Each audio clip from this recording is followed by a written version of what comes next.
Hi friends, आप सभी कैसे हैं। उम्मीद करती हूँ आप लोग अच्छे होंगे। दोस्तों, आप सभी का आपके अपने चैनल रिद्धिका हिंदी एकेडमी में स्वागत है, वंदन है, अभिनंदन है। दोस्तों, आज हम पढ़ेंगे दुनिया का अनमोल रतन कहानी। मुंशी प्रेमचंद की यह कहानी है। दोस्तों, थोड़ा सा पाठक परिचय देख लेते हैं, लेखक परिचय, इसके बाद चलेंगे कहानी की तरफ। आप मुंशी प्रेमचंद को बचपन से पढ़ते आ रहे होंगे, इनके बारे में आपको सारी जानकारी होगी। दोस्तों, बस थोड़ा सा फटाफट आप मेरे साथ देख लीजिए। हिंदी कहानी के ये शिखर पुरुष कहे जाते हैं। प्रश्न आपसे पूछा जा सकता है। प्रेमचंद का जन्म हुआ था 31 जुलाई 1880 ईस्वी को वाराणसी के लमही गांव में। वैसे बहुत सारे लेखकों का जन्म बनारस में हुआ है। कर्म स्थली भी रही है हिंदी जगत के काफ़ी लेखक का। और 13 साल की उम्र में इनकी एक बहुत अच्छी कहानी जो छपी थी, वो तिलिस्म ए होसरूबा, ये पढ़ लिए थे। और फिर इनको वहीं से कहानी लिखने की जो प्रेरणा थी लेखक को शुरू हो गई। थोड़ा सा आप जो है कि देखिएगा, ये जो हमारी कहानी आज हम लोग पढ़ेंगे दुनिया का अनमोल रतन, ये 1910 में सोजे वतन का मतलब होता है राष्ट्र का विलाप। मतलब उस समय देश प्रगति के समय था, बहुत सारी समस्याएं थी। तो ये वहाँ से ये कहानी क्या की गई थी कि राष्ट्र का विलाप, सोजे वतन का मतलब होता है राष्ट्र का विलाप, के हमीरपुर के जिला कलेक्टर ने तलब कर लिया था 1910 में। उस पर जनता भड़काने का आरोप लगाकर, आपसे पूछा जा सकता है ना कि तलब क्यों किया गया था, तो जनता को भड़काने का आरोप लगाकर। फिर प्रेमचंद अपना नाम बदल लेते हैं।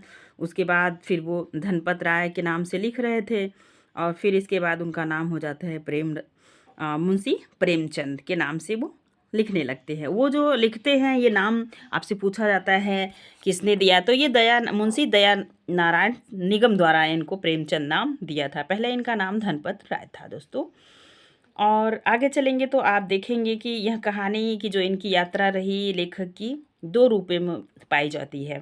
एक तो 1907 से 1925 तक, और दूसरी है 1925 से 1936 तक। और जो पहले चरण की कहानी ये लिखे 1907 से 1925 में, इसमें आदर्शोन्मुखी यथार्थवाद अधिक दिखाई देता है। और इसमें जो है कि कुछ कहानियां हैं, आप देखेंगे आदर्शोन्मुखी यथार्थवाद में बूढ़ी काकी, पंच परमेश्वर, ये सारी कहानियां हैं। लगभग लेखक 300 कहानियों को लिखे हैं। प्रश्न में पूछा गया, ये 300 कहानियों को 8 खंडों में संकलित किए हैं, जिसका नाम है मानसरोवर के 8 भाग। ये भी प्रश्न पूछा हुआ है।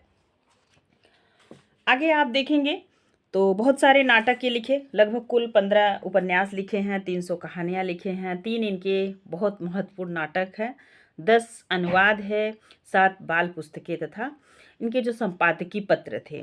निधन इनका हुआ 8 अक्टूबर 1936 को। ये रहा छोटा छोटा सा परिचय लेखक का। अब हम चलेंगे दुनिया का अनमोल रतन कहानी को देखेंगे। ठीक है, चलिए देखा जाए दुनिया का अनमोल रतन कहानी।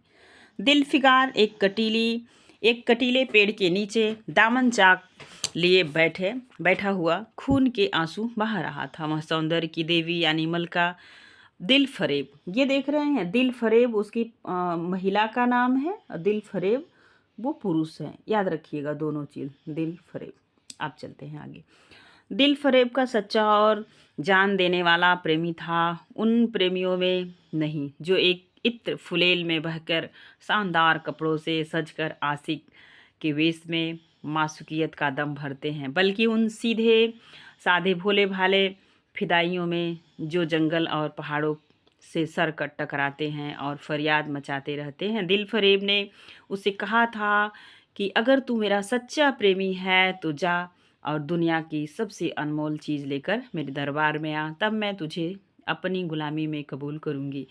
अगर तुझे वह चीज़ ना मिले तो खबरदार इधर रुख न करना, वरना सूली पर खिंचवा दूंगी। फिर दिलफिगार को अपनी भावनाओं के प्रदर्शन का, शिकवे शिकायत का, प्रेमिका के सौंदर्य दर्शन का तनिक भी अवसर न दिया गया। दिलफरेब ने ज्यों ही यह फैसला सुनाया, उसके चौबदारों ने गरीब दिलफिगार को धक्के देकर बाहर निकाल दिया। और आज 3 दिन से यह आफत का मारा आदमी उसी कटीले पेड़ के नीचे, उसी भयानक मैदान में बैठा हुआ सोच रहा है कि क्या करूं, दुनिया की सबसे अनमोल चीज़ मुझको मिलेगी, नामुमकिन है और वह क्या करूं या खजाना आबे हयात खुसरो का ताज जामे जम तख्ते ताउस परवेज की दौलत नहीं। यह चीज़ हरगिज़ नहीं, दुनिया में ज़रूर इनसे भी महंगी, इनसे भी अनमोल चीज़ें मौजूद हैं, मगर वह क्या कैसे मिलेगी, या खुदा मेरी मुश्किल क्यों कर आसान होगी। दिलफिकार इन्हीं ख्यालों में चक्कर खा रहा था और अक्ल कुछ काम नहीं करती थी।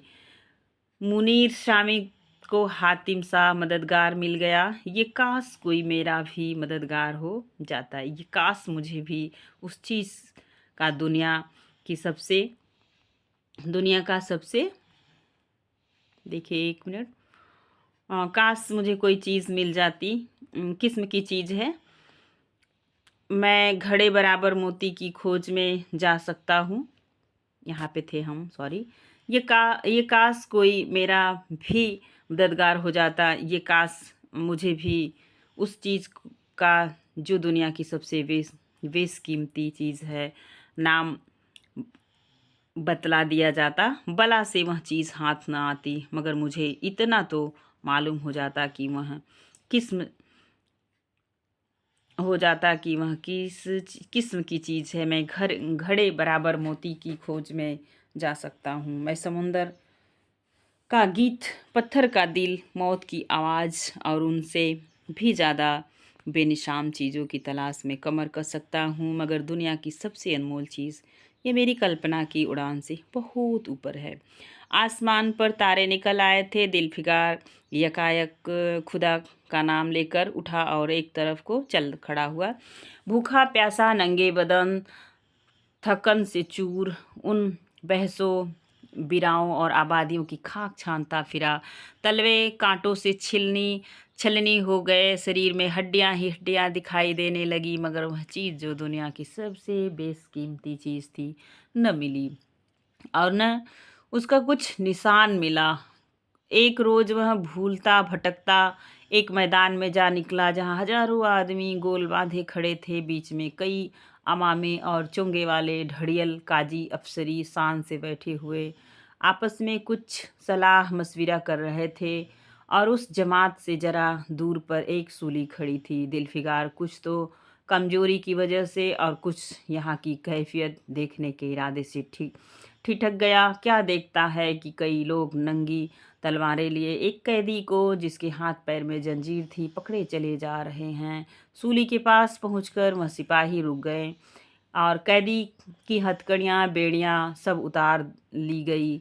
इस अभागे आदमी का दामन सैकड़ों बेगुनाहों के खून के छींटों से रंगीन था, और उसका दिल नेकी के ख्याल और रहम की आवाज़ से जरा भी परिचित न था। उसे काला चोर कहते थे। सिपाहियों ने उसे सूली के तख्ते पर खड़ा कर दिया, मौत की फांसी उसकी गर्दन में डाल दी। जल्लादों ने तख्ता खींचने का इरादा किया कि वह भागा। मुजरिम चीख कर बोला, खुदा के वास्ते मुझे एक पल के लिए फांसी से उतार दो, ताकि अपने दिल की आखिरी आरज़ू निकाल लूं। यह सुनते ही चारों तरफ सन्नाटा छा गया। लोग चंभे में जाकर ताकने लगे। काजियों ने एक मरने वाले आदमी की अंतिम याचना की रद्द करना उचित न समझा, और बदनसीब पापी काला चोर जरा देर से फिर फांसी से उतार लिया गया।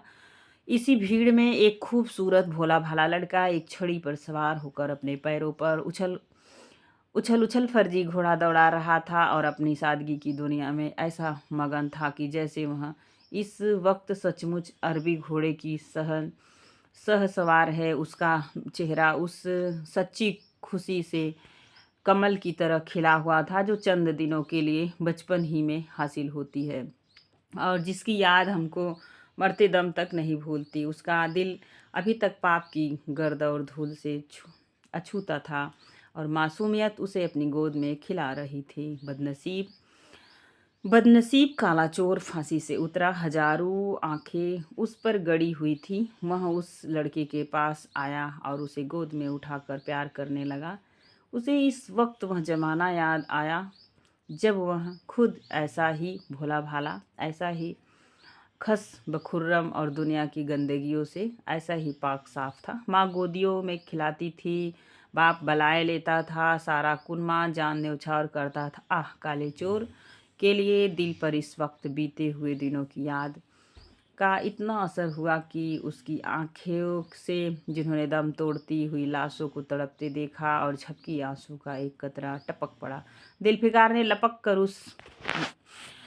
उस अनमोल मोती को अपने हाथ में ले लिया और उसके दिल ने कहा, बेशक यह दुनिया की सबसे अनमोल चीज़ है जिस पर तख्ते ताउस और जामे जम की अबे हयात अरे और जरे परवेज सब न्यौछावर हैं।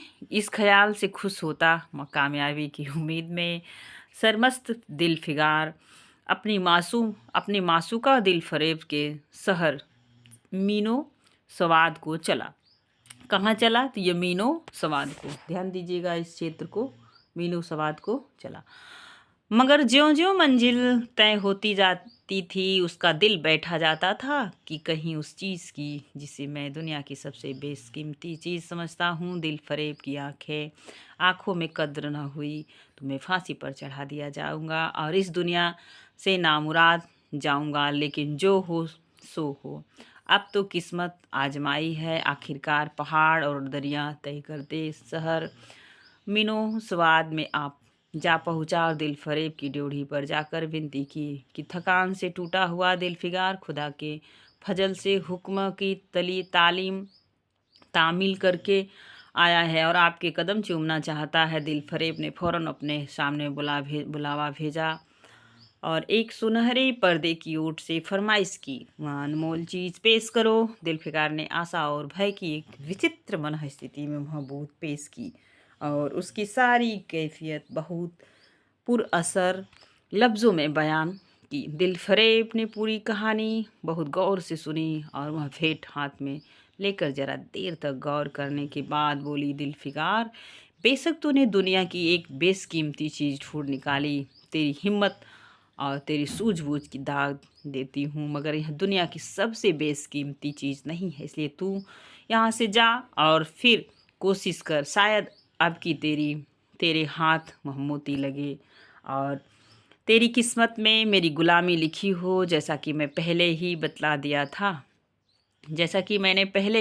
दिया था, मैं तुझे फांसी पर चढ़वा सकती हूँ, मगर मैं तेरी जावक्सी करती हूँ इसलिए कि तुमने वे गुण मौजूद हैं जो मैं अपनी प्रेमी में देखना चाहती हूँ और यकीन है कि तू ज़रूर कभी न कभी कामयाब होगा। नाकाम और नामुराद दिलफिकार इस मासूकाना इनायत से जरा दिलेर होकर बोला, ये दिल की रानी, बड़ी मुद्दत से बाद तेरी ड्योढ़ी पर सजदा करना नसीब होता है। फिर खुदा जाने ऐसे दिन कब आएंगे। क्या तू अपने जान देने वाले आशिक के बुरे हाल पर तरस ना खाएगी और क्या अपने रूप की एक झलक दिखाकर इस जलते हुए दिलफिकार की आने वाली शक्तियों की झेलने की ताकत न देगी। तेरी एक मस्त निगाह के नशे से चूर होकर मैं वह कर सकता हूँ जो आज तक किसी से न बन पड़ा हो। दिलफरेब आशिक की यह चाव भरी बातें सुनकर गुस्सा हो गई और हुक्म दिया कि इस दीवाने की खड़े खड़े दरबार से निकाल दो। चौबदार ने फौरन गरीब दिलफिकार को धक्का देकर यार के कूचे से बाहर कर दिया। कुछ देर तक तो दिलफिकार अपनी निष्ठावारी प्रेमिका की इस कठोरता पर आंसू बहाता रहा। फिर सोचने लगा कि अब कहाँ जाऊँ। मुद्दतों रास्ते नापने और जंगलों में भटकने के बाद आंसू की एक बूंद मिली थी। अब ऐसी कौन सी चीज़ है जिसकी कीमत इस आबदार मोती से ज़्यादा हो। हजरते खिज्र, तुमने सिकंदर को अबे हयात के कुएं का रास्ता दिखाया था, क्या मेरी बाह न पकड़ोगे? सिकंदर सारी दुनिया का मालिक था, मैं तो बेघर बार मुसाफिर हूँ। तुमने कितनी ही डूबती कश्तियाँ किनारे लगाई है, मुझ गरीब का बेड़ा भी पार करो। ये आली मुकाम जिबरील, कुछ तुम ही इस निमजान दुखी आशिक पर तरस खाओ। तुम खुदा के एक खास दरबारी हो, क्या मेरी मुश्किलें आसान न करोगे? गरज यह है कि दिलफिकार ने बहुत फरियाद मचाई, मगर उसका हाथ पकड़ने के लिए कोई सामने न आया। आखिर निराश होकर वह पागलों की तरह दोबारा एक तरफ को चल खड़ा हुआ।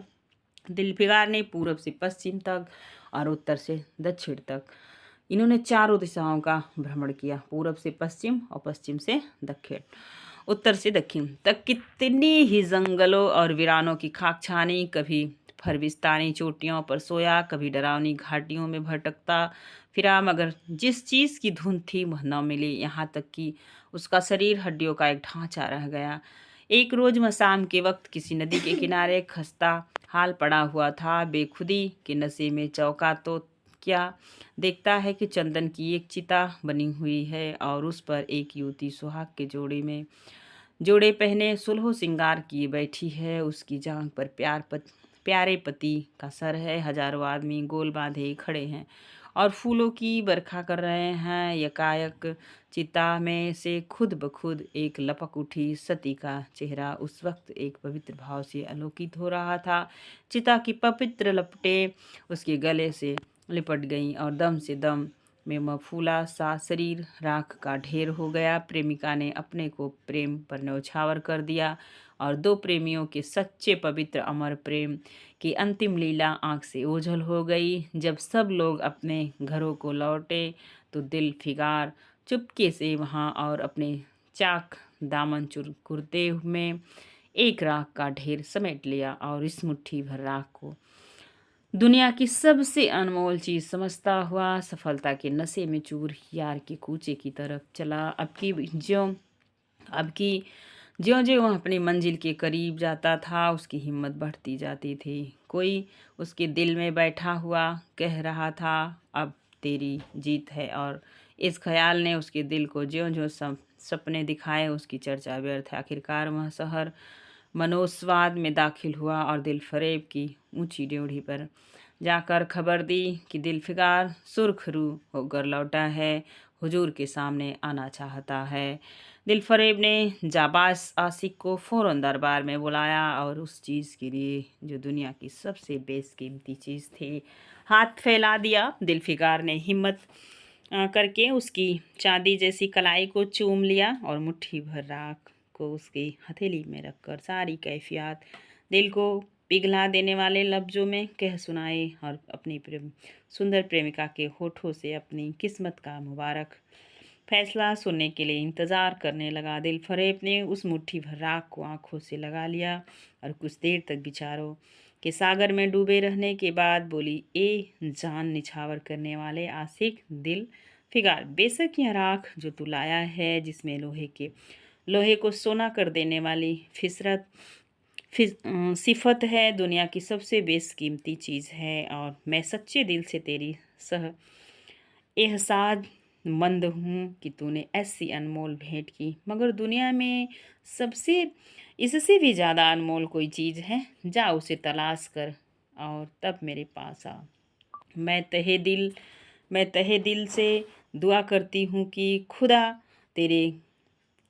तुझे कामयाब करे। यह कहकर वह सुनहरे पर्दे से बाहर आई और मासूकाना अदा से अपने रूप का जलवा दिखाकर फिर नजरों से ओझल हो गई। एक बिजली थी कि कौधी और फिर बादलों के पर्दे में छिप गई। अभी दिलफिकार को होशो हवास ठिकाने पर न आने पाए थे कि चौबदार ने मुलायमियत से उसका हाथ पकड़कर यार के कूचे से उसको निकाल दिया। तीसरी बार वह प्रेम का पुजारी निराश के अथाह समुद्र में गोता खाने लगा। दिलफिकार का हियाव छूट गया। उसे यकीन हो गया कि मैं दुनिया में इसी तरह नासाद और नामुराद मर जाने के लिए पैदा हुआ था और अब उसके सिवा और कोई चारा नहीं है। किसी पहाड़ पर चढ़कर नीचे कूद पड़ूं ताकि मासूक के जुल्मों की फरियाद करने के लिए एक हड्डी भी बाकी न रहे। वह दीवाने की तरह उठा, गिरता पड़ता एक गगनचुंबी पहाड़ की चोटी पर जा पहुंचा। किसी और समय वह ऐसे ऊंचे पहाड़ पर चढ़ने का साहस न कर सकता था, मगर इस वक्त जान देने के जोश में उसे वह पहाड़ एक मामूली टेकरी से ज़्यादा ऊंचा नजर आया। करीब था कि वह नीचे कूद पड़े कि हरे हरे कपड़े पहने हुए और हीर अमामा बांधे एक बुजुर्ग एक हाथ में तस्वीर और दूसरे हाथ में लाठी लिए उपस्थित हुए और हिम्मत बढ़ाने वाले स्वर में बोले, दिलफिगार नादान दिलफिगार, यह क्या बुज़दिलों जैसी हरकत है। तू मोहब्बत का दावा करता है और तुझे अब इतनी भी खबर नहीं कि मजबूत इरादा मोहब्बत के रास्ते की पहली मंजिल है। देख रहे हैं, यह कथन आपसे पूछा जा सकता है। ध्यान दीजिए, मर्द बन और यूं हिम्मत न हार। पूरब की तरफ एक देश है जिसका नाम है हिंदुस्तान। वहाँ जा और तेरी आरजू पूरी होगी। यह कहकर हजरते खिस गायब हो गए। दिलफिगार ने शुक्रिया की नमाज अदा की और ताज़ा हौसला, ताज़ा और अलौकिक सहायता का सहारा पाकर खुश खुश पहाड़ से उतरा और हिंदुस्तान की तरफ चल पड़ा।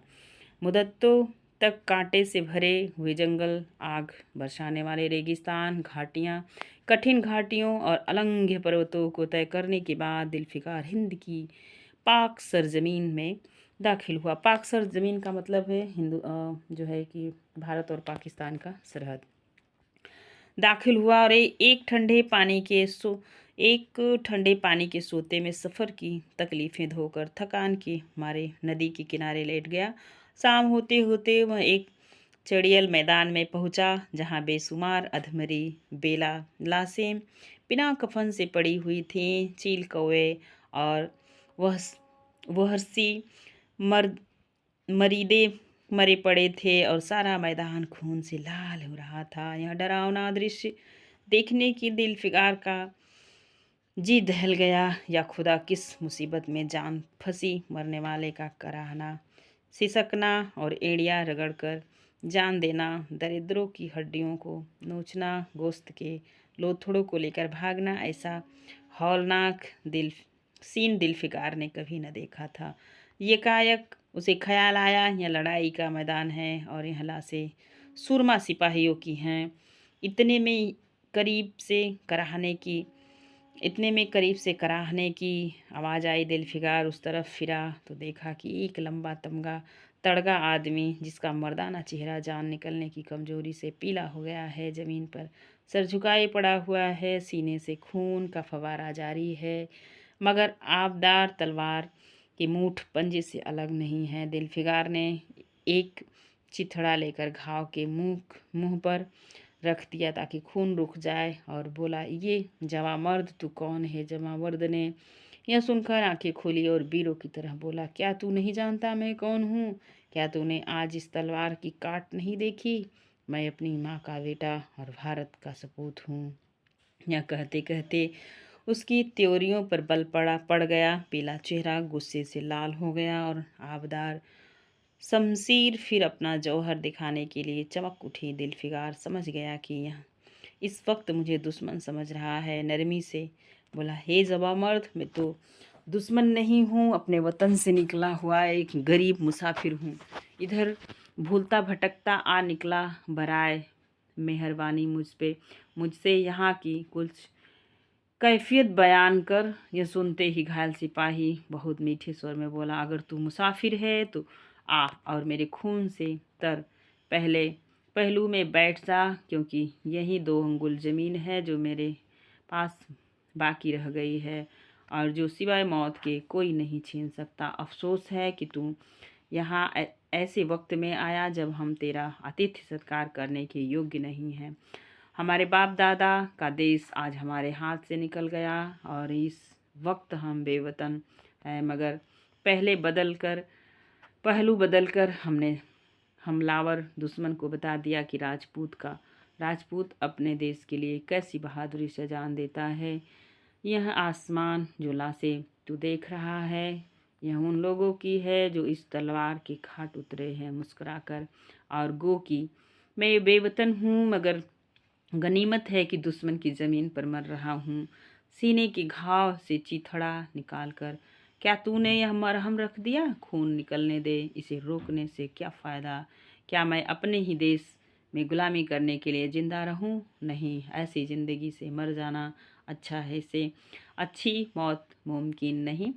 जवां मर्द की आवाज़ मध्यम हो गई, अंग ढीले पड़ गए, खून इतना ज़्यादा बहा कि खुद ब खुद बंद हो गया। रह रह कर एक आध बूंद टपक पड़ता था। आखिरकार सारा शरीर बेदम हो गया। दिल की हरकत बंद हो गई और आंखें मुद गई। दिलफिकार ने समझा अब काम तमाम हो गया कि मरने वाले ने धीमे से कहा, भारत माता की जय। और उसके सीने से खून का आखिरी कतरा निकल निकल पड़ा। एक सच्चे देश प्रेमी और देशभक्त ने देशभक्ति का हक अदा कर दिया। दिलफिकार पर इस दृश्य का बहुत गहरा असर था और उसके दिल ने कहा, बेशक दुनिया में खून के इस कतरे से ज़्यादा अनमोल चीज़ कोई नहीं हो सकती।